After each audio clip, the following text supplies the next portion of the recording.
নমস্কার, আপনারা শুনছেন গল্প একান্তে। একান্তে গল্প শোনার আদর্শ ঠিকানা, যেখানে পাবেন চেনা অচেনা সাহিত্যিকদের অনন্য সব লেখনীগুলি। আজ থাকলো এমনই এক অচেনা সাহিত্যিকের গল্প, যার লেখায় ফুটে ওঠে বাস্তব সমাজের রূপ। অনেকগুলি গল্প ইতিমধ্যেই আপনারা শুনেছেন শুধুমাত্র গল্প একান্তের উপস্থাপনায়। থাকলো সাহিত্যিক সত্যেন্দ্র কুমার বসুর কলমে গল্প বসন্ত উৎসব। গল্প পাঠে আমি রিয়া। গল্পটি শুনতে শুনতে গল্প একান্তে চ্যানেলটি সাবস্ক্রাইব করে বেল আইকন প্রেস করে অল নোটিফিকেশন অন করে রাখুন, যাতে নতুন গল্প এলেই ঝট করে আপনার কাছে পৌঁছে যায়। চলুন শুরু করা যাক।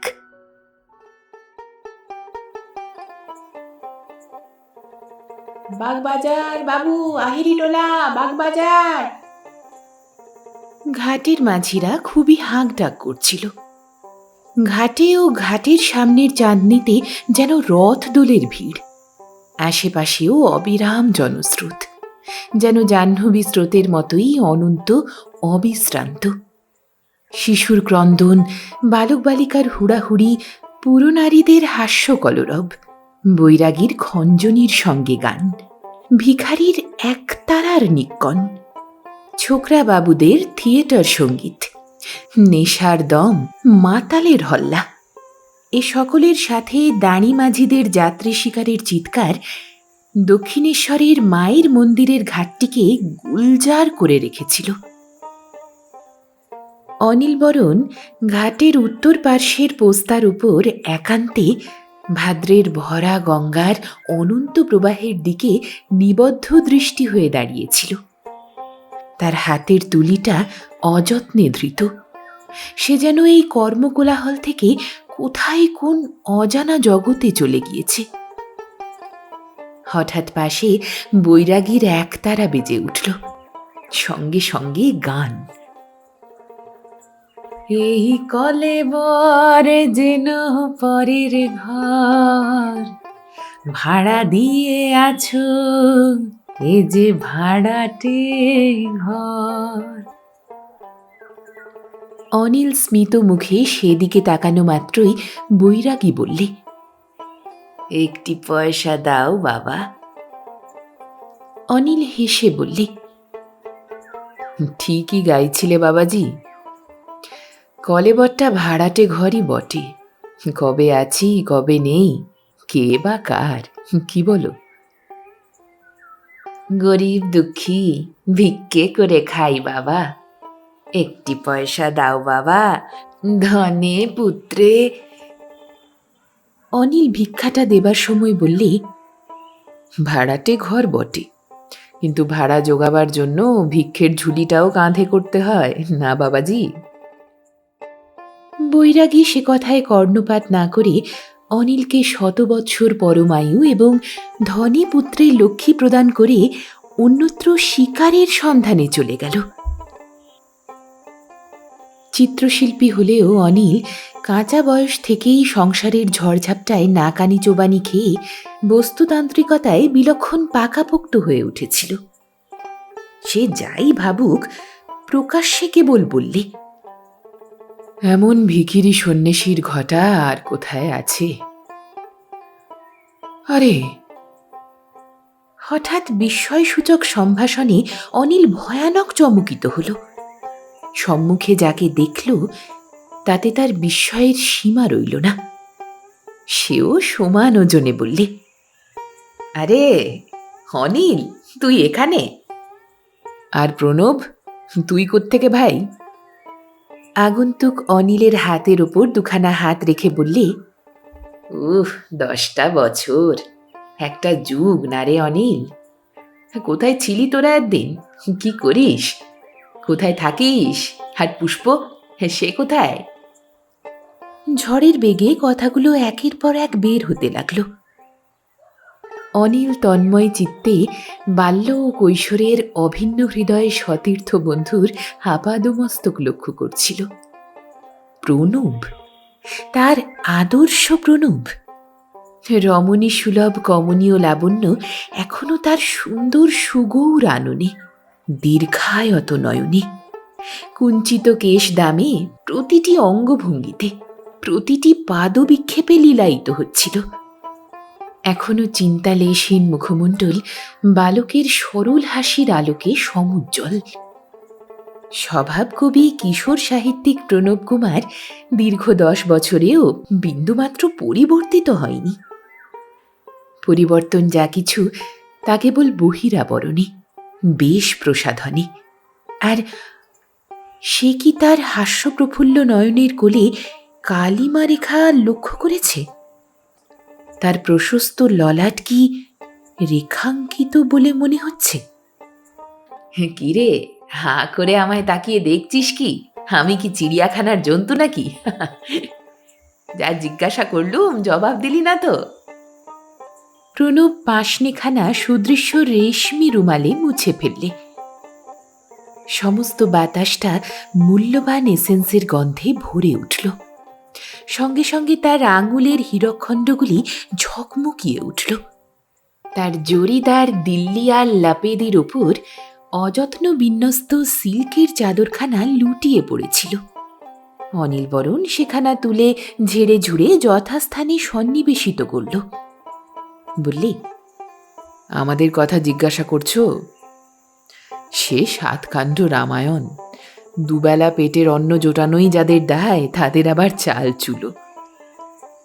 অনিলবরণের মৃদুমন্দ হাসিতে ব্যর্থ জীবনের তিরস্কার রেখা ফুটে উঠল কি? প্রণব তাকে বাহুপাশে আবদ্ধ করে বাগানের গেটের দিকে যেতে যেতে বললে, চল বাড়ি ফিরে যাই, যেতে যেতেই সব শুনবো। তোরা সেই যে কালীঘাট থেকে হঠাৎ চলে গেলি, তারপর তো কোনো খবর পাই না।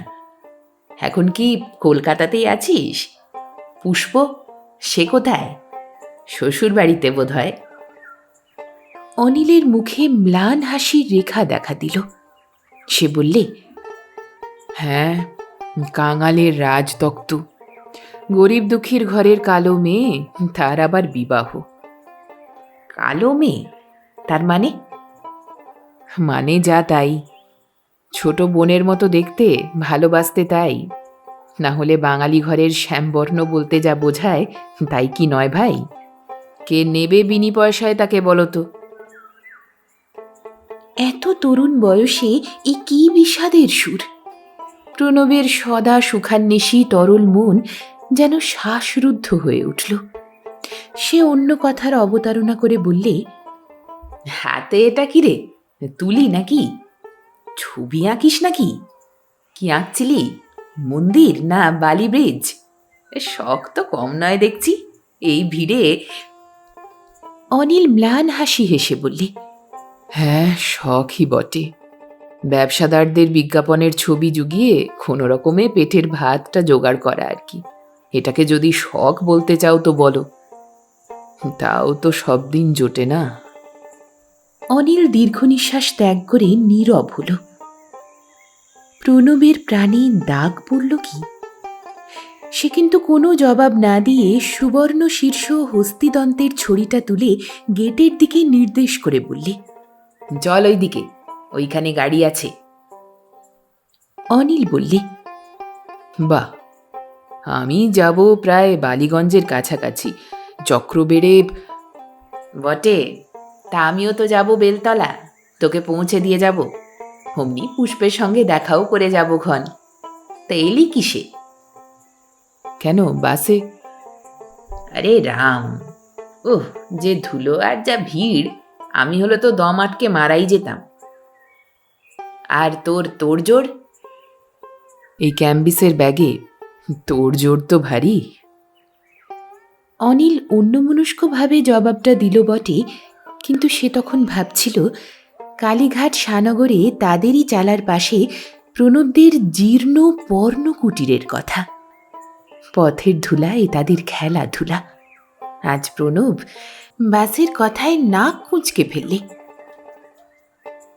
মোটরের দরজা খোলার আওয়াজে সে চমকে উঠল।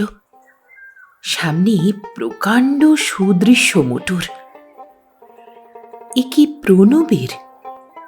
এর মূল্য কত হাজারই না হবে। মোটরে চাপতে গিয়ে কি ভেবে প্রণব সোফিয়ারকে বললে, এই ব্যাগটা নাও, আর দেখো গাড়ি নিয়ে বাগবাজারে খোড়োপোস্তার ঘাটে হাজির থেকো, আমরা নৌকায় যাব। এ কি খেয়াল! অনিল প্রণবের সঙ্গে ঘাটে যাওয়ার সময় বললে, সত্যি নৌকায় যাবে নাকি? সত্যি না তো কি মিথ্যে? বেশ দুজনে আরামে গল্প করতে করতে যাওয়া যাবে। চাঁদের আলো ফুটফুট করছে, তার উপর গঙ্গার খোলা হাওয়া। আহ, আরতিটা দেখে যাবে না? সে তখন আরো একদিন হবে। দেখ, খালি খালি তুমি তুমি করছিস যে, এবার বললে কিন্তু জবাব দেব না। দুজনে নৌকার ছাদের উপর বসে পড়ল। নৌকা হেলে দুলে গঙ্গা প্রবাহ ভেদ করে এগিয়ে চলল। প্রণব হেসে বললে, ভয় করছে নাকি রে টলছে বলে? যদি দিনের পর দিন জলের রাশ ঠেলে সাগরে পাড়ি দিতিস আমার মতো, তাহলে কি করতিস ভেবে পাইনি। গানটা আসে তোর? স্কুলে পড়তুম যখন, তখন তো গুনগুন করতিস রে। আহ, কি হাওয়া রে, কি ফুটফুটে জোছনা।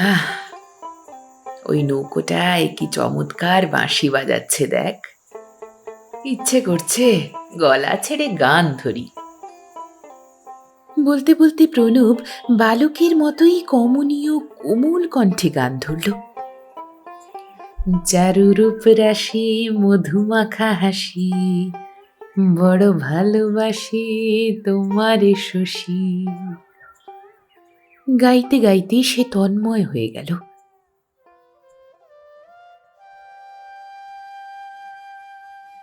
অনিলের কর্ণকুহরে সে সুর পৌঁছল কি? সে তখন সুখস্মৃতি ভরা কোন এক সুদূর অতীতে চলে গিয়েছিল। মাতৃহারা তারা দুটি ভাই বোন, পিতা মোড়লদের সেরেস্তার মুহুরি, আর তাদেরই গঙ্গা তীরের ক্ষুদ্র পর্ণশালার গায়ে যে চালখানা কোনো মতে খোঁটাখুটির সাহায্যে দাঁড়িয়েছিল, সেখানা ছিল প্রণবদের। পিতার উদয়াস্ত চাকরি, কখনো কখনোই তাদের সাথে সাক্ষাৎ হতো। তখন তাদের খাইয়ে দাইয়ে পুষ্পকে কাপড় চোপড় পরিয়ে পাড়ার পাঠশালায় পাঠিয়ে দিতেন। প্রণবও তাদের সাথে যেত। সে আজ 14 বছরের কথা। তখন পুষ্প 5 বছরের ছোট মেয়েটি, আর তারা 10 বছরের। প্রণবের পিতা ছিলেন মায়ের মন্দিরের পূজারী পাণ্ডা। প্রণবরা ভাই বোন অনেকগুলি, কিন্তু অনিলদের সঙ্গে প্রণবেরই ছিল বেশি মিলিমিশি। তারা তিনজনে পথের ধুলায় খেলা করত, গঙ্গায় সাঁতার কাটত, ঝগড়া মারামারি করত, আর গালাগালি করে আবার ভাগ করত। প্রণব পুষ্পর পড়া বলে দিত। পাড়ার ছেলেরা পুষ্পকে প্রণবের বউ বলে খ্যাপাত। প্রণব হাসত, পুষ্প কিন্তু রেগে উঠত। কিন্তু অনিল তাদের সমবয়স্ক হলেও সংসারের অনেক বিষয়ে অভিজ্ঞ ছিল। তাই সে জানত প্রণবের সাথে পুষ্পের বিবাহ হতে পারে না, কেননা তারা বারেন্দ্র, আর প্রণবরা রাঢ়ী ও ব্রাহ্মণ। সুখে দুঃখে তাদের দিন কাটছিল, কিন্তু হঠাৎ কোথা থেকে সব যেন উলটপালট হয়ে গেল। একদিন তার পিতা তাদের অকুল পাথারে ভাসিয়ে বিসূচিকা রোগে ইহলোক ত্যাগ করলেন। তখন তাদের বুড়ো পিসি তাদের নিয়ে পল্লীর পরিত্যাজ্য ভদ্রাসনে চলে গেলেন। সে আজ 10 বছরের কথা। সে বাল্যকাল থেকেই চিত্রাঙ্কনে অনুরাগী ছিল। 14 বছর বয়সেই সে লেখাপড়া ছেড়ে চিত্রাঙ্কনেই মগ্ন হল। পল্লীচিত্র অঙ্কনে সে সিদ্ধহস্ত হল। পিসির দেহান্তের পরে বোনকে নিয়ে সে কলকাতায় চলে আসতে বাধ্য হল। সেও আজ 4 বছরের কথা। দারিদ্র্যের সাথে সংগ্রাম করতে করতে, কিরে একেবারে মশগুল হয়ে ভাবছিস কি? গান একখানা জানতিস তো গান আগে। অনিল ভাবতে ভাবতে হঠাৎ সম্বিত ফিরে পেল। নিজেকে সামলে নিয়ে বললে, গান? গানের রস শুকিয়ে গিয়েছে অনেক দিন। তোর খবর বল। কলকাতায় ফিরে এসে শুনছিলুম বড় লোকের ঘরে বিয়ে করেছিস। তোর নাকি শাহনগরের ওদের সঙ্গে সম্পর্ক নেই। প্রণব বিরক্ত হয়ে বললে, ওসব কথা পরে হবে ক্ষণ। এখনকার কালে অতীত নিয়ে কে থাকে রে? বর্তমানের কথাটা বল। অনিল বিস্মিত হল। তার সমস্ত প্রাণ প্রণবের কথাটার বিরুদ্ধে বিদ্রোহী হয়ে উঠল। সে জবাব দিতে যাচ্ছিল, কিন্তু নৌকা ঘাটে ভিড়তেই তার চমক ভাঙল। দুই বন্ধুতে গাড়িতে উঠে বসল। পথে প্রণব দেশের কথা ছেড়ে বিদেশের কথাতেই মশগুল হয়ে রইল।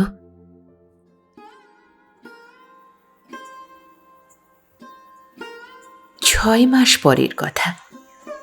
স্কুলের চাকরি আর টিউশনি সেরে সন্ধ্যার আগে পুষ্প তাদের চক্রবেড়ের বাসায় ফিরে উনান ধরাবে কিনা ভাবছিল। একে হাড় ভাঙা খাটুনি, তার উপর তার বিষম মাথা ধরেছিল। সে ভিজা গামছাখানা কপালে জড়িয়ে কিছুক্ষণ নীরবে বসে ক্লান্তি দূর করল। তার আহারের প্রয়োজন হবে না সত্য, কিন্তু দাদা, তিনি মাথার ঘাম পায়ে ফেলে সারা দিন পরে ঘরে ফিরবেন। না, যা হয় কিছু একটা রাঁধতেই হবে। আজ পিসিমা জীবিত থাকলে এই ভাবনা কি ভাবতে হতো, না তার দাদার সাথে কলকাতায় ফিরে আসতে হতো।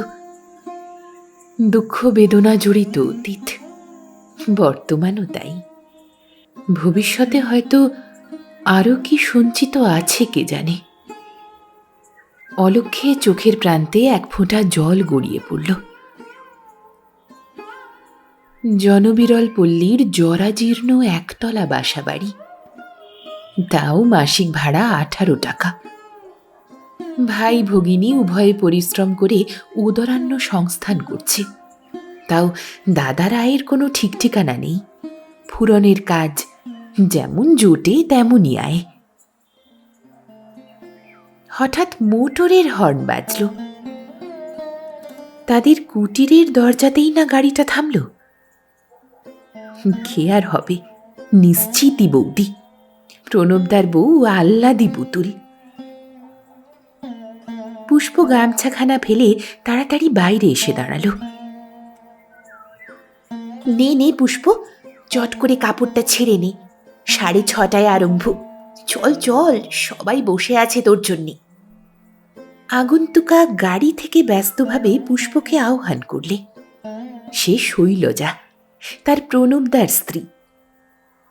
পুষ্প বিস্মিত হয়ে বললে, যাব? কোথায় বৌদি? তুমি ঘরে এসো। পুষ্প তার বৌদিদির নিতান্ত অনিচ্ছা সত্ত্বেও তাকে নামিয়ে আনল। হৃষ্টপুষ্ট গৌরবর্ণ, চোখ দুটি গোলগাল, স্থূল ওষ্ঠ নাসিকা, মুখখানি বেশ হাসি হাসি। মনে হয় সংসারের ঝড়ঝাপটার অভিজ্ঞতা এখনো তার হয়েছে কিনা সন্দেহ। সেই মাথায় কখনো গভীর চিন্তা দেখা দেয়, এ কথা তার অতি বড় শত্রুও কখনো বলবে না। পুষ্প নিরর্থকই তাকে আহ্লাদি পুতুল আখ্যা দেয়নি।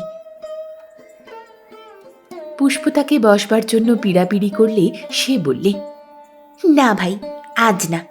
জানিস নি কি, আজ সিলেস্টিয়াল টকি হাউসে জর্জ বার্নার্ড শয়ের রিসেপশন সিন দেখানো হবে।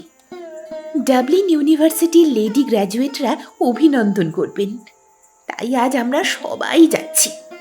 দীপ্তি যাবে, অনিমা যাবে, বীণা যাবে, মনীষাও যাবে। ওরা কিরকম করে বন্দনা করে সেটাও দেখে রাখা ভালো। আর তাছাড়া টকি হাউসে বসেই তো আমাদের বসন্ত উৎসবের প্রোগ্রাম তৈরি করবার কথা।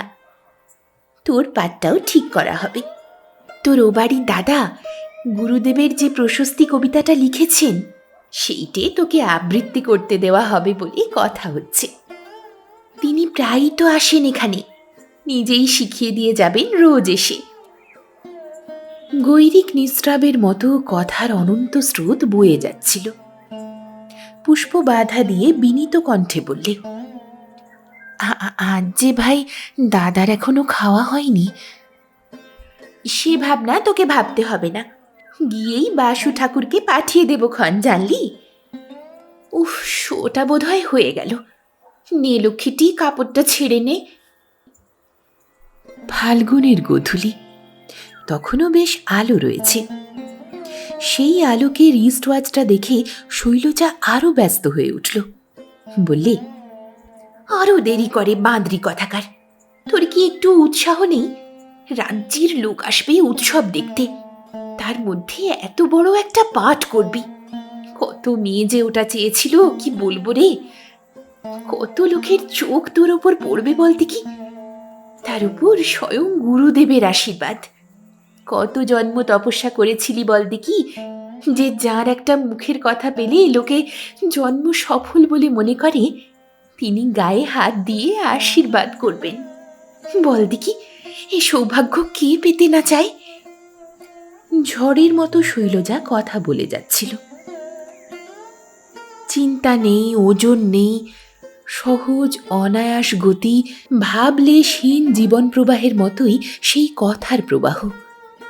তার শেষ যে কখন হতো কেউ বলতে পারে না। কিন্তু হঠাৎ একজন বাইরে থেকে দ্রুত পদে কক্ষের মধ্যে প্রবেশ করল। বললে, ও তুমি? মোটর দেখে ভাবলুম প্রণব এসেছে। কতক্ষণ এসেছ শৈল? সে অনিল বরণ। শৈলজা তাকে দেখে আবদারের সুরে বললে, বলুন না অনিল বাবু, পুষ্পকে যেতে। যেতে? কোথায়? সিলেস্টিয়াল টকি হাউসে। এই দেখুন না, 6:20 হয়ে গেল। পুষ্প বললে, না দাদা, আরও একদিন যাব, আজ বড্ড মাথা ধরেছে। শৈলজা ধমক দিয়ে বললে, তোর মুন্ডু ধরেছে। দেখুন অনিল বাবু, ও আপনার খাওয়া হয়নি বলে যেতে চাইছে না। অনিল হেসে বললে, যাও না পুষ্প, বলছেন অত করে। আমি এইমাত্র অরবিন্দের ওখানে ভরপেট খেয়ে আসছি। তোর কথা শুনছি কি না? বলেই পুষ্পর নিতান্ত অনিচ্ছা সত্ত্বেও শৈলজা তাকে টেনে নিয়ে গাড়িতে গিয়ে উঠল। যাত্রার সময় শুধু বললে, একটু রাত হবে অনিল বাবু, আমরা ওখানে খাওয়া দাওয়া করে আসব, জানলেন। গাড়ি ছেড়ে দিল। অনিল ঘরে এসে আপন মনে বললে, পুষ্প মিথ্যে বলে না, আহ্লাদি পুতুলি বটে, যেন প্রজাপতিটি। বড়লোকের মেয়ে, ভাবনা চিন্তা নেই তো। এইটেই পুষ্পর শোবার ঘর। এই ঘরেই তাদের সংসারের ভাণ্ডার, ড্রয়িং রুম, আসবাবপত্র যা কিছু সবই। পেছনের সংকীর্ণ বারান্দায় দরমা ঘেরা রান্নাঘর, পাশের ছোট কামরাতে তাদের নিজেদের শোবার ঘর। কোনো রকমে সেখানে তাদের ক্যাম্পখাটখানির স্থান হতো, আর তারই তলে তার চিত্রাঙ্কনের সাজ সরঞ্জাম কষ্টে সৃষ্টে নিজেদের স্থান করে নিয়েছিল। যাদের এই অবস্থা, তারা মোটরে চড়ে টকি হাউসে যায় উৎসবে যোগ দিতে। শৈলজা পুষ্পকে নিয়ে গিয়ে ভালো করল কি? কিন্তু এমন তো অনেক দিনই নিয়ে যায়। এই কমাসের ঘনিষ্ঠতায় পুষ্প তো এখন শৈলজাদেরই হয়ে গেছে। সে তো ভালো কথা। সে অকৃতি দরিদ্র স্নেহময়ী সহোদরাকে একদিনও সুখের মুখ দেখতে দিল না। নারী হয়েও তার কেবল হাড় ভাঙা খাটুনি। তার সমবয়স্কারা যে বয়সে জীবনের আনন্দ সুখ উপভোগ করতে পায়, তার অনুজার ভাগ্যসূত্র তার নিজের ব্যর্থ জীবনের সাথে গ্রথিত হওয়ায় সে তো সেই বয়সে নারী জীবনের প্রথম প্রভাতের কোনো আলোক, কোনো উত্তাপই পায় না। নীরস কঠোর দৈনন্দিন জীবন সংগ্রাম। যদি স্নেহ করুণাময়ী শৈলজা হৃদয়ের নিবিড় স্পর্শের উত্তাপ আর আলোক সম্পাতে এই অনাদৃতা লতাটিকে সরস ও সজীব করে তুলবার জন্য বিশ্বস্রষ্টার দ্বারা নির্দিষ্ট হয়ে থাকে, তবে সে তো আনন্দেরই কথা। না, তাই কি? কাঁসার পাত্রের সাথে মাটির পাত্রের হৃদ্যতা কার পক্ষে অনিষ্টকর? ধনীর বিলাস লালসার সাথে তাদের এই দরিদ্র জীবন সংগ্রামের সামঞ্জস্য কোথায়? এ প্রলোভন পতঙ্গের কাছে দীপ্ত অনল শিখার মতোই প্রাণঘাতী। এ মোহ, এ আকর্ষণ ত্যাগ করাই ভালো। দরিদ্র পূজারী ব্রাহ্মণের সন্তান প্রণব, বাল্যের ও কৈশোরের খেলার সাথী হৃদয়বান প্রণব। বিলাসের প্রলোভনে আজ তার কি অভাবনীয় পরিবর্তন। ধনী শ্বশুরের অর্থে তার ইউরোপ যাত্রা, অসম্পূর্ণ শিক্ষা, শ্বশুরের অকালে পরলোক গমন আর তার স্বদেশে প্রত্যাবর্তন, পত্নীর অগাধ সম্পত্তির উপর প্রভুত্ব, সাহিত্যক্ষেত্রে কবি যশ প্রার্থিতা, তাও খেয়াল, তাও শৌখিন ধনীর বিলাসিতার তৃপ্তি সাধনের চেষ্টা মাত্র। এ সংসর্গ যদি প্রাণঘাতী না হয় তবে আর কি হবে? যে বিয়ের পর থেকে পিতার দরিদ্র সংসারকে বিষের মতোই বর্জন করেছিল, সে সংসার হেজে মজে গেলেও তত্ত্ব নেওয়ার সুযোগ যার ঘটত না, তার ভালোবাসা তো বালির বাঁধ। না না, এ মোহঘোর কাটাতেই হবে। ভো ভো হর্নের আওয়াজ দিয়ে দরজার সামনে মোটর দাঁড়ালো। মুহূর্তে প্রণব কক্ষে প্রবেশ করে অনিলের কাঁধে হাত রেখে বললে, এস, অন্ধকার যে, প্রাণ হাঁপাচ্ছে না? পুষ্প কোথায়? অনিল বললে, অন্ধকার আবার কোথায় পেলি? এখনো তো বেশ আলো রয়েছে। প্রণব বিছানার একপাশে বসে বললে, এখানে বসলে যে আমি আকাশ দেখতে পাই না ভাই। ব্যঙ্গের সুরে অনিল বললে, দেখিস, বিলেতে থাকতে তাহলে কি করতিস? সেখানে তো আকাশ মুখ পুড়িয়েই আছে শুনতে পাই। প্রণব বললে, সত্যি বলবো, শুনবি? তোদের গোল টেবিল যখন বসেছিল আর এদেশ থেকে লিডাররা লন্ডনে গিয়েছিল, তখন হাজার হাজার লোক তাদের স্টেশনে দেখতে গিয়েছিল। আমি তখন কোথায় ছিলুম জানিস? না, তা জানবো কি করে? আমি তখন হাইড পার্কে বসে আকাশ দেখছিলুম, পাখির ডাক শুনছিলুম, আর দিব্যি ফুরফুরে হাওয়া খাচ্ছিলুম। ওসব ভিড়ভাড় আমার ভালো লাগে না রে। সত্যি বলছিস? তোর মাথার রোগের চিকিৎসা করা দরকার, জানিস তো? তোদের যে কী সব ন্যাকামি। এই বলছিলি পুষ্প কোথায়? পুষ্পকে তো তোরাই নিয়ে গেলি। আমরা নিয়ে গেলুম, তার মানে? তুমি না নিয়ে যাও, তোমার স্ত্রী তো বটে, সে তো একই কথা। তুমি কি তা জানতে না? প্রণব বিরক্তি ভরে বললে, ইডিয়েট! একই কথা আবার হলো? তিনি কি করেন না করেন আমি জানবো কি করে? তিনি কি তার সব কাজ আমাকে জানিয়ে করেন নাকি, না আমি বা আমার সব কাজ জানিয়ে করি? আমি 2 সিটারখানা নিয়ে বেরিয়ে পড়লুম, শুনলুম তিনি তার আগেই ডেলমারখানা নিয়ে বেরিয়েছেন, এই পর্যন্ত। যাক, এসেছিলুম একবার পুষ্পকে নিয়ে লেকটা ঘুরে আসতে। সারাদিন বেচারি মুখটি বুজে খেটেই যাচ্ছে, একটু রিক্রিয়েশনও তো চাই, বল?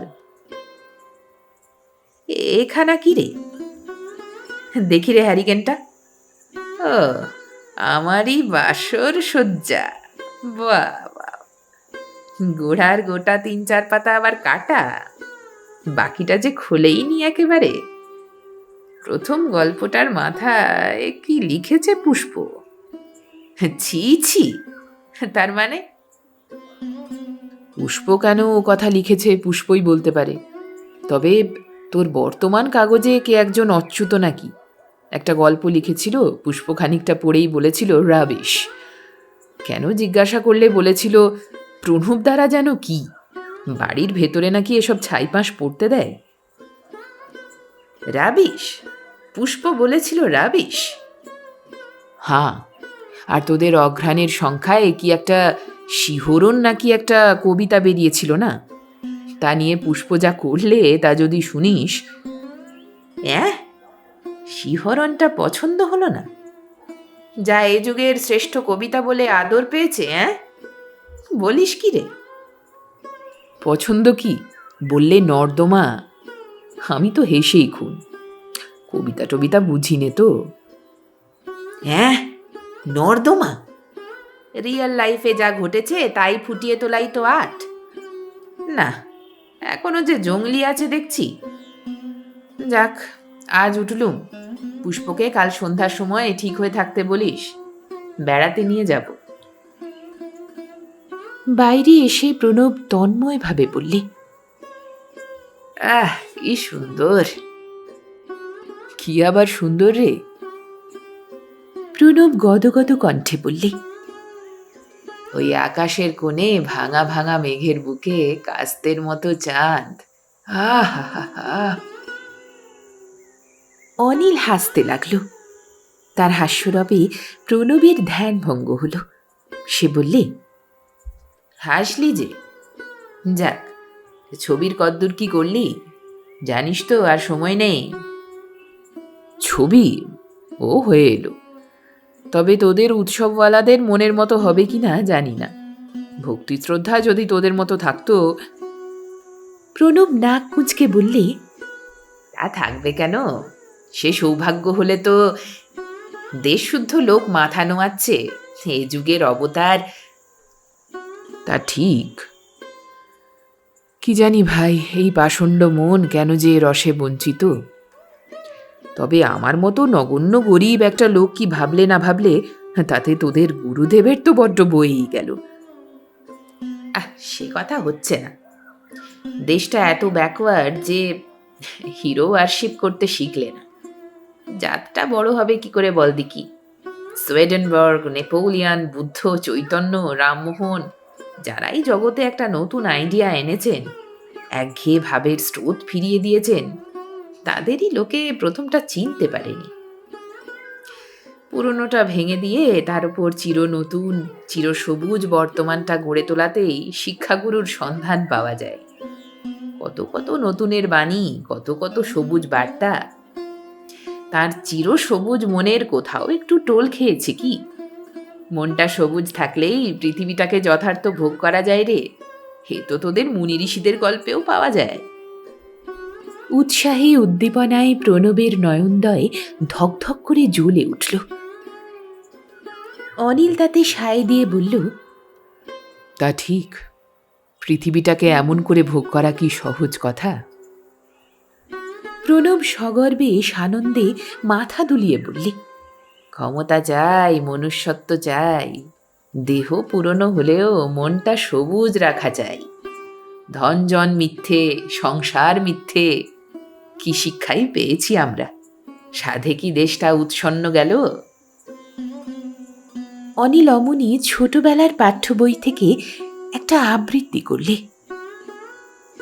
ন বন্ধু মধ্যে ধনহীন জীবিতম। এটা কে শিখিয়েছে রে?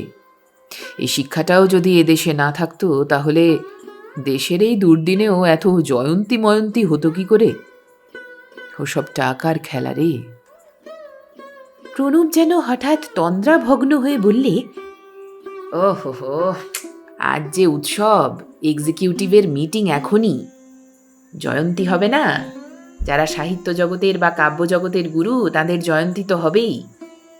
আর আমাদের গুরুদেব কেবল সাহিত্য বা কাব্য জগতের নয়, দর্শন, বিজ্ঞান, সমাজ, ধর্ম, সকল জগতেরই গুরু। তার যে একদিন জয়ন্তী উৎসব হয়নি, এইটাই আশ্চর্য।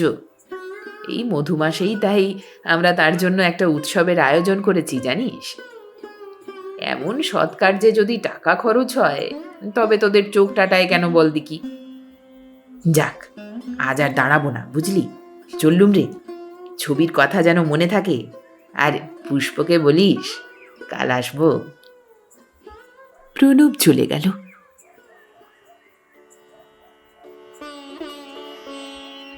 আজ বসন্ত উৎসবের রিহার্সাল। শৈলজাদের বেলতলার বিশাল প্রাসাদোপম ভবনের মার্বেল হলে সন্ধ্যার প্রাক্কাল থেকেই একে একে বহু সুবেশা সুন্দরী তরুণীদের সমাগম হচ্ছিল। মাঙ্গলিক ফুলে ফলে, লতায় পাতায়, ধ্বজা পতাকায় ফটক থেকে হলঘর পর্যন্ত সুসজ্জিত।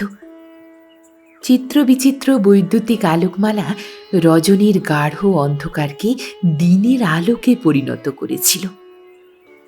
সব কাজই যন্ত্রচালিতের মতো অনুমিত হচ্ছিল। শৈলজা পুষ্পকে সাজাচ্ছিল।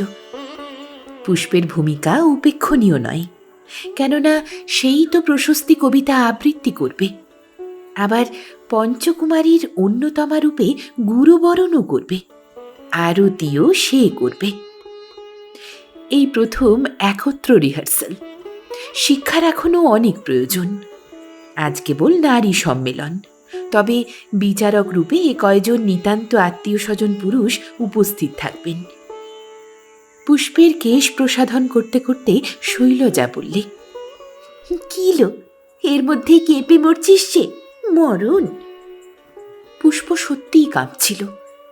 বুকের গুরু গুরু স্পন্দন সত্যিই তাকে অস্থির করে তুলেছিল। সে বললে, সত্যি বৌদি, আমার বড্ড ভয় করছে। শেষে যদি কথা না বেরোয়।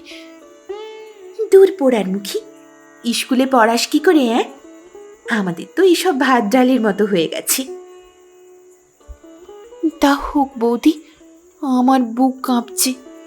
তোমার দুটি পায়ে পড়ি, আমায় তোমরা বাদ দাও। কত ভালো ভালো মেয়ে তো রয়েছে বলো। মরো, ড্যাঙ্গার কাছে এসে ভরাডুবি করবি নাকি? সে হবে না। সময় কোথায় আর? কাকেই বা দি তোর পাঠ বলতো? কেন, দীপ্তি দিদি কি সুন্দর মানাবে ওকে। আমার মতো কালো কালিন্দিকে গুরুদেব হয়তো পছন্দই করবেন না। শৈলজা হেসে ফেললি, বললে, কেন, গুরুদেব কি তোকে বিয়ে করতে যাচ্ছেন নাকি? মামলা তো 5 মিনিটের রে। একবার তোর মাথায় হাত দিয়ে আশীর্বাদ করে চলে যাবেন। দীপ্তির কি পাঠ নেই নাকি? তাকে আরো চাপালে চলবে কেন? বলে কিনা কালো। এমন ঢলো ঢলো মুখখানি, এমন ভাষা ভাষা ডাগর চোখ দুটি দেখলে মনির মনও টলে যায়। নে, আয় এবার শাড়ি জামাটা পরিয়ে দি। শৈলজা হঠাৎ উঠে দাঁড়িয়ে বললে, মুখে আগুন। অ্যালবামখানা তো নিচে লাইব্রেরিতেই ফেলে এলুম। বস, এখনই আসছি। কারো উপরেই ভার অর্পণ না করেই শৈলজা নিজেই দ্রুত পদে নিচের তলায় চলে গেল। কক্ষটি এমনই স্থানে অবস্থিত যে গৃহের উৎসবের সাথে তার কোনো সম্পর্ক ছিল না। এই কক্ষই আবার প্রণবের একান্তে বাণী সাধনের স্থান ছিল।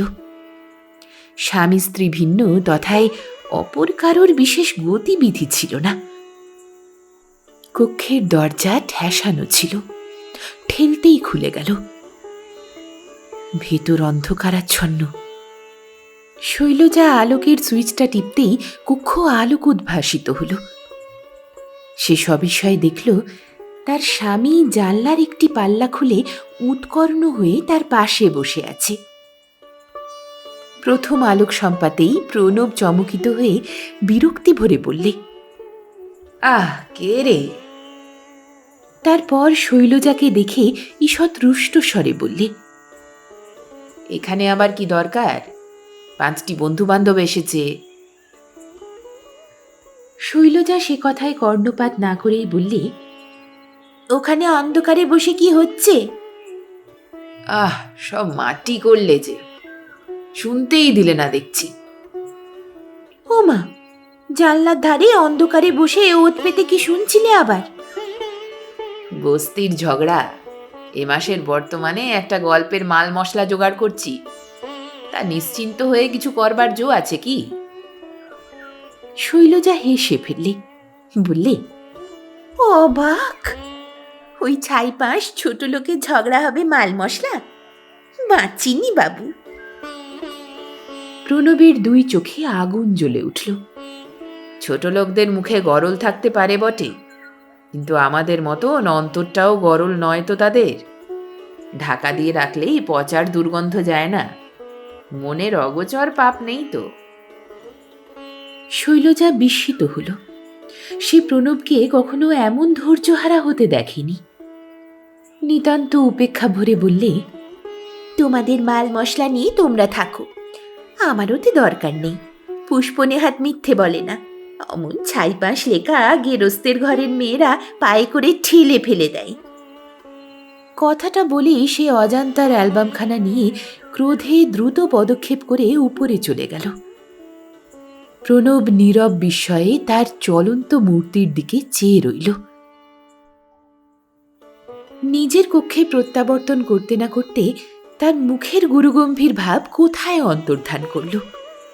সে স্বভাব সিদ্ধ হাসি মুখেই পুষ্পকে আবার সাজাতে বসল।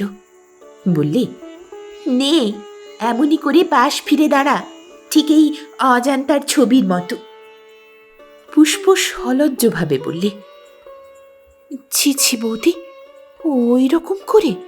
না না, আমি পারবো না। এই সময়ে দীপ্তি ব্যস্ত সমস্তভাবে কক্ষে প্রবেশ করে বললে, বারে, তোমাদের এখনো হয়নি? সবাই বসে আছে তোমাদের জন্যে।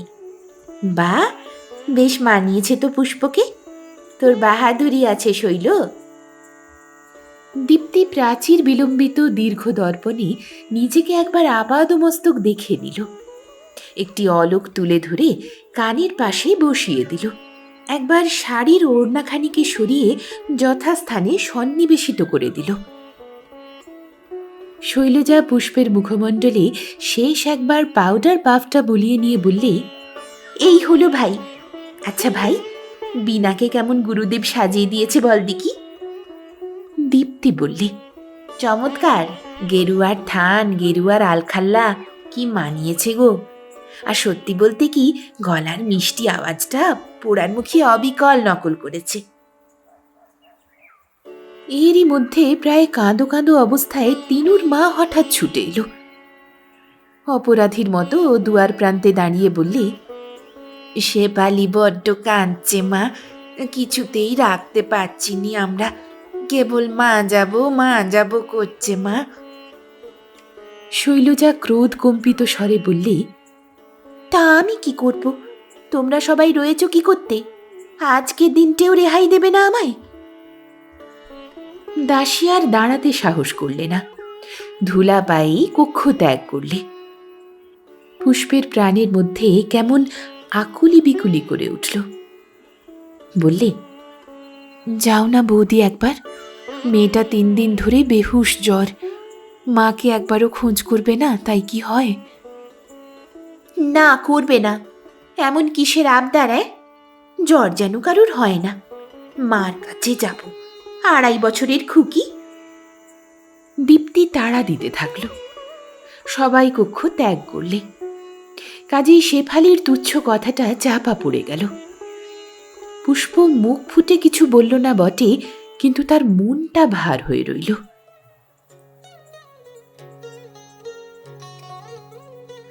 পুষ্পোদ্যানের লতায় পাতায় লাল, নীল, সবুজ, বেগুনি রং বেরঙের স্থির বিজলি জোনাকির মালা। কত রং বিরঙের মানুষ, কত ধ্বজা পতাকা। গুবাক বিথিকার লাল সুরকির উপর লাল বনাত আস্তৃত। তার উপর আবির কুঙ্কুমের রাশি এক প্রান্ত থেকে অন্য প্রান্ত পর্যন্ত নাতি প্রশস্ত রেখাকারে বিন্যস্ত। তার 2 পার্শ্বে সুরূপা সুবেশা তরুণীরা মাঙ্গলিক ঘট, শঙ্খ, পঞ্চপ্রদীপ, কাঁসর, ঘণ্টা, বরণডালা, ছত্র, চামর প্রভৃতি হাতে করে ধরে দণ্ডায়মানা। শৈলজা স্রক চন্দন পুষ্পমাল্লাদের সুবর্ণধার, দীপ্তি ধূপ কর্পূরাদির থালি এবং পুষ্প প্রশস্তিপত্র এবং পঞ্চপ্রদীপ হাতে তাদের সাথে মিশে গেল। ঘণ্টার সংকেত হল, সঙ্গে সঙ্গে ঐক্যতান বাদন আরম্ভ হল। ক্ষণ পরে সাংকেতিক শব্দ হল, ঐক্যতান বাদ্য থেমে গেল। বিথিকার এক প্রান্তের যবনিকা সরে গেল। অমনি যবনিকার অন্তরাল থেকে ধর্মগুরুর বেশে বীণা রায় ধীর মন্থর গতিতে আস্ত্রিত আবির কুঙ্কুমের ওপর পাদবিন্যাস করতে করতে অগ্রসর হয়ে চললেন। মঙ্গল শঙ্খ বেজে উঠল। ধূপ ধুনা কর্পূরের সুগন্ধে আকাশ বাতাস আমোদিত হল। তরুণীরা আবক্ষ মস্তক অবনত করে গুরুদেবের বন্দনা করল। তিনিও কারো সযত্ন বিন্যস্ত কুঞ্চিত কেশদামের উপর কোমল আঙুল স্পর্শ করিয়ে, কারোর কমল দলের মতো আরক্তিম গণ্ড স্পর্শ করে, কারো আবার অঙ্গে করকমলাগ্রে মঙ্গলাশীষ বর্ষণ করে, একবার দক্ষিণে একবার বামে মৃদু হাস্যে করুণা কটাক্ষে সব তরুণীকেই আপ্যায়িত করতে করতে বেদির অভিমুখে অগ্রসর হলেন এবং হাসি হাসি মুখেই বেদির উপর আসন গ্রহণ করলেন। কিন্তু তিনি যতই নিকটবর্তী হন, পুষ্পের বক্ষ স্পন্দন ততই দ্রুত হয়, মুখমণ্ডল শুষ্ক হয়, নয়নে আতঙ্ক রেখা প্রস্ফুট হয়। কি আশ্চর্য! এ যে বীণা, তাকেও ভয়! পুষ্প প্রাণপণে নিজেকে সামলে নেবার প্রয়াস করতে লাগল, কিন্তু অলঙ্ঘ্য বিধির বিধান। গুরুদেব পাশে উপস্থিত হবা মাত্রই তার সর্বাঙ্গ থরথর করে কাঁপতে লাগল, বুঝিবা পড়ে যায়। তার হাত থেকে প্রশস্তিপত্র কাঁপতে আরম্ভ করল, কণ্ঠতালু শুষ্ক হয়ে উঠল। সে যতই প্রাণপণে প্রশস্তি উচ্চারণ করতে যায়, ততই যেন কে তার কণ্ঠ চেপে রুদ্ধ করে দেয়। তার ললাটে কপালে সেদাশ্রু নির্গত হল, মুখ চক্ষু থেকে অগ্নিস্ফুলিঙ্গ নির্গত হতে থাকল। অকস্মাৎ প্রশস্তিপত্রের সাথে সাথে আরাত্রিকের পঞ্চপ্রদীপ সশব্দে ভূতলে আছড়ে পড়ল। চতুর্দিকে অস্ফুট বিরক্তি গুঞ্জন করে উঠল। জলপ্রবাহ মুখে বেতসপত্রের মতো কৃশাঙ্গী তরুণী কম্পিত কলেবরে ভূতলেই নিপতিত হচ্ছিল। থমনি প্রণবের বাহুযুগল তাকে এই বিপত্তি থেকে রক্ষা করল। প্রায় চেতনাহীন অবস্থায় সে চারিদিকের বিক্ষোভের কথা সৌভাগ্যবশত সম্মুখ উপলব্ধি করতে পারল না। মুহূর্ত মাত্র। মোহভঙ্গের পর পুষ্প চকিত দৃষ্টিপাত করে দেখল, চারিদিকে তরুণীর দল মুখ টিপে হাসছে। সে মরমে মরে গেল। লজ্জিত সংকুচিত ভাবে নিতান্ত অপরাধীর মতো আশ্রয় ও করুণা প্রার্থী হয়ে শৈলজার পাশে এসে দাঁড়াল। শৈলজা বিষম ক্রুদ্ধ হয়েছিল। শ্লেষের স্বরে বললে, কি হলো কি? যেন লজ্জাবতী লতাটি। ভাগ্যে এটা রিহার্সাল। প্রণব তাড়াতাড়ি বললে, তোমরা পুষ্পকে নিয়ে ঘরে যাও, আজ আর হবে না। আর দু একদিন আমি নিজে পুষ্পকে নিয়ে রিহার্সালটা দিয়ে লজ্জাটা ভেঙে দেব। কৃতজ্ঞ নয়নে প্রণবকে নীরব শ্রদ্ধা নিবেদন করে পুষ্প উপরে চলে গেল। অনিল যখন পুষ্পকে ঘরে নিয়ে যেতে এলো, তখন শৈলজার রাগ পড়ে গেছে। অধিকক্ষণ ক্রোধের বশবর্তী হওয়া তার স্বভাব বিরুদ্ধ। আহারের জন্য পিড়াপিড়ি করলে যখন পুষ্প তার দুটি পায়ে পড়ে সেদিনকার মতো ক্ষমা করতে বললে, তখন শৈলজা হেসে বললে, তাতে আর কি হয়েছে? ও অমন হয়ে থাকে, আমাদেরও প্রথম প্রথম হতো। যাক, আসল দিনে হয়নি, এই যা ভাগ্যি। পুষ্প বললে, তোমার পায়ে পড়ি বৌদিদি, আমায় বাদ দাও। এ জঙ্গলি ভূতকে নিয়ে কোনো কথা হবে না। দূর পাগলি, আজ বাদে কাল উৎসব, এখন আর অদল বদল হয় না। তোর এবাড়ির দাদারা বলেছে, নিরিবিলি বেলার বাগান বাড়িতেই তোকে নিয়ে রিহার্সাল দেওয়া হবে এই কটা দিন। কি বলিস? সিঁড়ি দিয়ে নামতে নামতে পুষ্প বললে, যা ভালো বুঝো করো বৌদি। আচ্ছা, উৎসবের দিনও কি এমনই করে গায়ে হাত দিয়ে আশীর্বাদ করা হবে নাকি? তোমাদের গা শিউরে ওঠে না? শৈলজা হঠাৎ গম্ভীরভাবে বললে, মনটাকে যদি বড় করে নিয়ে সব জিনিস দেখিস, তাহলে ওসব ছোট কথা মনে আসবে না। যিনি ছোট সংসারটাকে বড় করে দেখতে শিখিয়েছেন, তাকে আমাদের অদেয় কি আছে?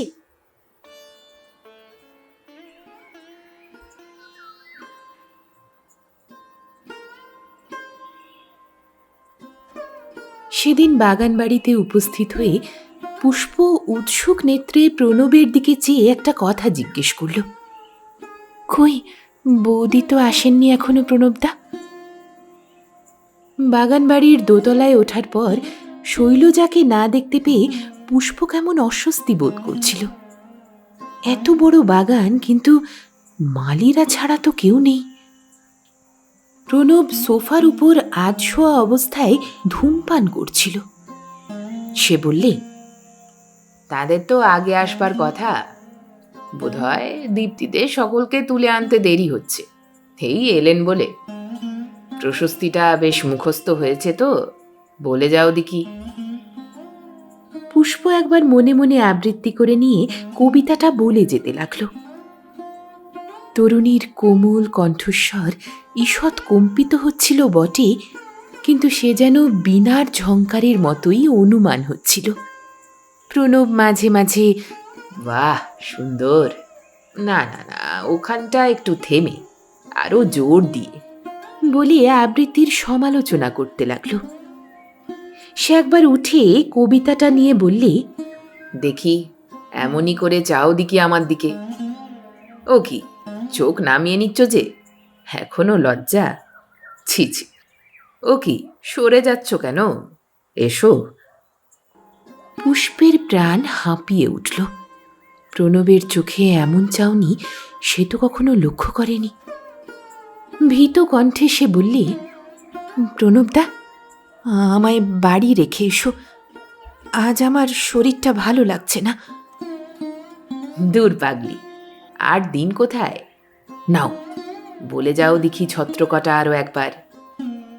তখন প্রণব যেন আর সেই মানুষটি নয়। তার চোখে একটু আগের সেই বক্র কুটিল কটাক্ষ আর নেই। পুষ্প আশ্বস্ত হয়ে কবিতা আবৃত্তি করতে থাকল।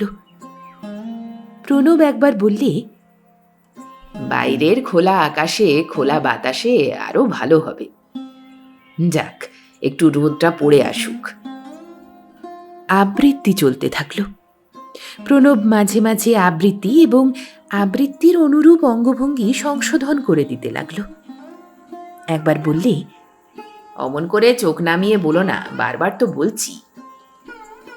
পুষ্প এবার অপরাধীর মতো বললে, বলছি তো, বাদ দাও আমায়, নইলে তোমাদের দুর্নাম হবে।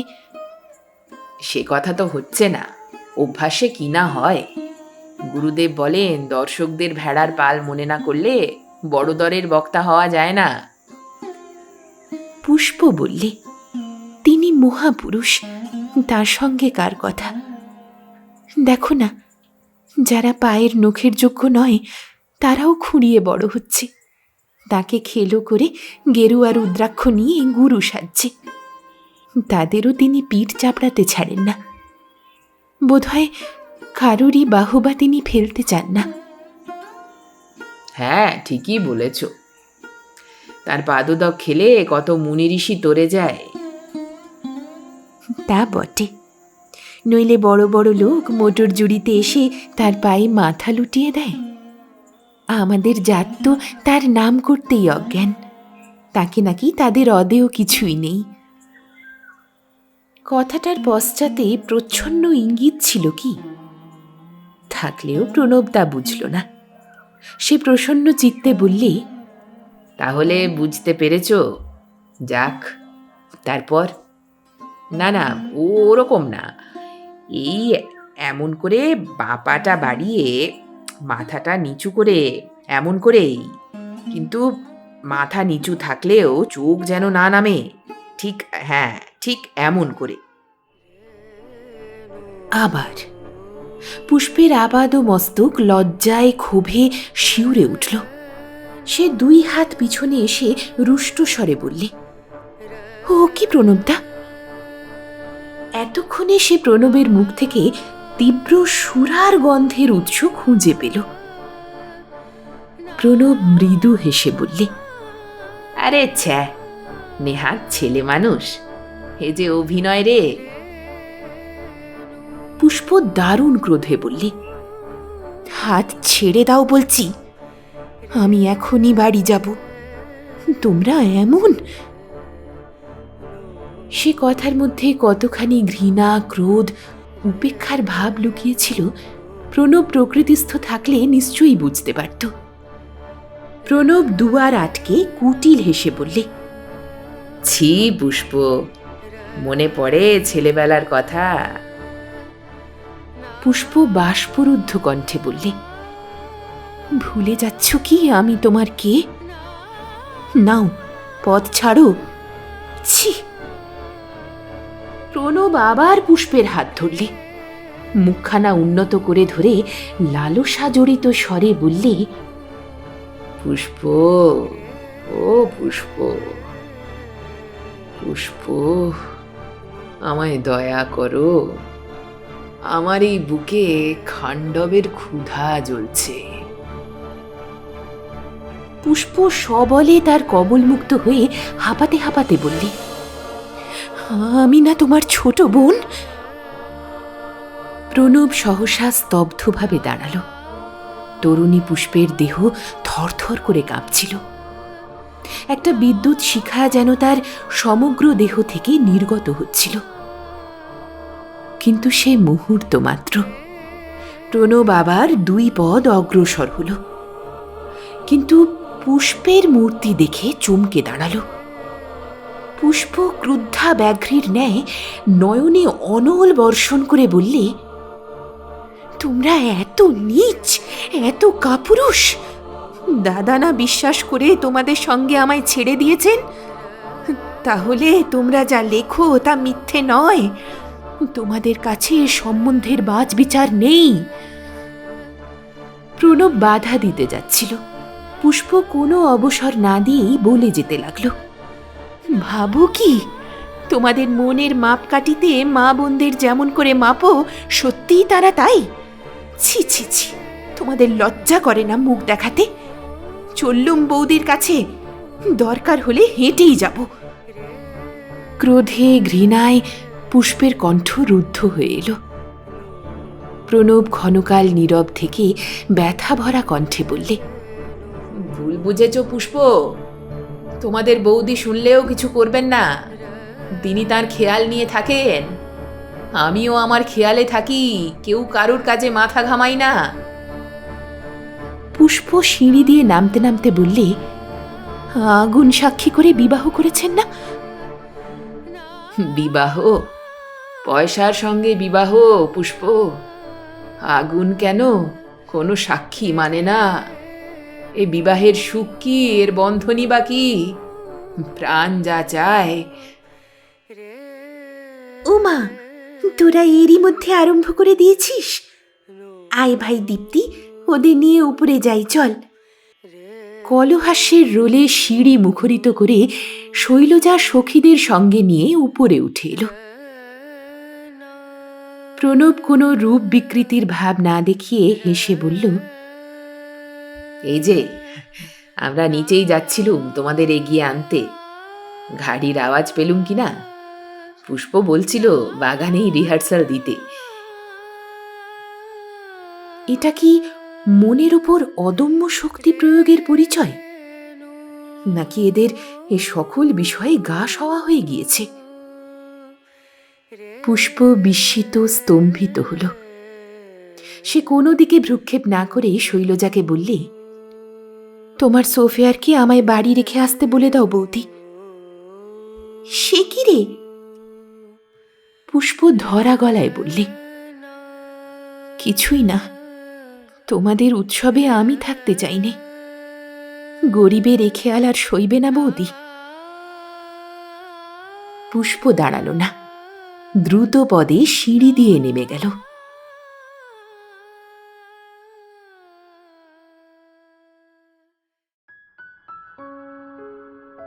এখানেই শেষ হলো আজকের গল্প। গল্পটি কেমন লাগলো কমেন্ট করে আপনার মতামত জানাতে ভুলবেন না। প্রতি সোম ও বৃহস্পতিবার ঠিক দুপুর 2টোতে আসি নতুন গল্প গল্প একান্তেতে। খুব তাড়াতাড়ি ফিরছি নতুন গল্প নিয়ে। ভালো থাকুন, সুস্থ থাকুন আর শুনতে থাকুন গল্প একান্তে।